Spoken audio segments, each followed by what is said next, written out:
تالت واهم حاجة بعد اللابتوب او البي سي ثم الاساسيات وهي الواي فاي ادابتر. اهم حاجة هنستخدمها في الكورس ده. هقول لكم على البدائل الموجودة حاليا في مصر بسعر رخيص يكفي ويقضي الغرض وزيادة. وبرضه اقول لكم لو انتوا عايزين تجيبوا حاجة اللي هي نجيبها مرة واحدة، حاجة من الاخر لا يعلى عليها. اول واحدة معانا وهي من النوع WN823N، دي سعرها في مصر عامل 550 جنيه. معرفش ليه حاليا مش متاحة، بس لو دورت وبحثت على الفيسبوك هتلاقي تمام. ودي بناء على اراء الناس اشتغلت معاهم ودعمت وضع المينيتر مود وزي الفل. تاني حاجة ودي عن تجربة شخصية، ولكن فيرجن اللي قدامنا دي هي فيرجن 2.3 تي بي لينك، خاصة بتي بي لينك بس فيرجن 2.3.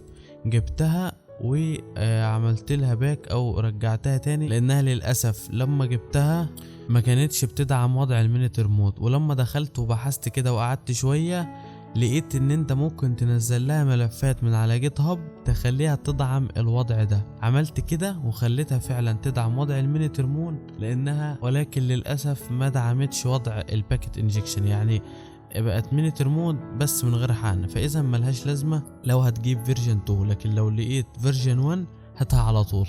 تالت حاجه معانا ودي اللي معايا حاليا واللي هنستخدمها في الكورس وهي الالفا. طبعا انا هنا مش محتاج اتكلم كتير، شركة الفا غنية تماما عن التعريف، هي شركة لها سمعتها، وفي نفس الوقت اليو اس بي ادابتر بتاعها قوية جدا وامتدادها عالي، والسيت شيبس بتاعها راشق معانا في اي حاجة مش هيقول لا. تمام. طيب دي سعرها في كام؟ هنا على امازون سعرها تقريبا يتخطى 13,000 جنيه.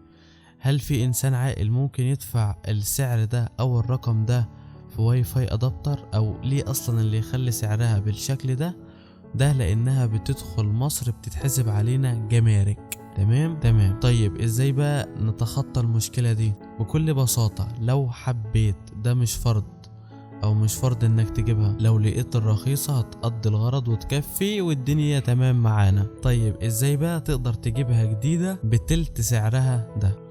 ببساطة تدخل عندنا على الستور، تقدر تطلبها ببساطة وهتوصلك لحد باب البيت من شركات الشحن الخاصة، وده سعرها 4000، يعني تقريبا اقل، يعني تقريبا تلت تمنها الاصلي. ده لو حبيت انك تستخدمها. وبس لحد هنا نكون وصلنا لنهاية الفيديو بتاعنا. اشوفكم في فيديو جديد ان شاء الله. سلام.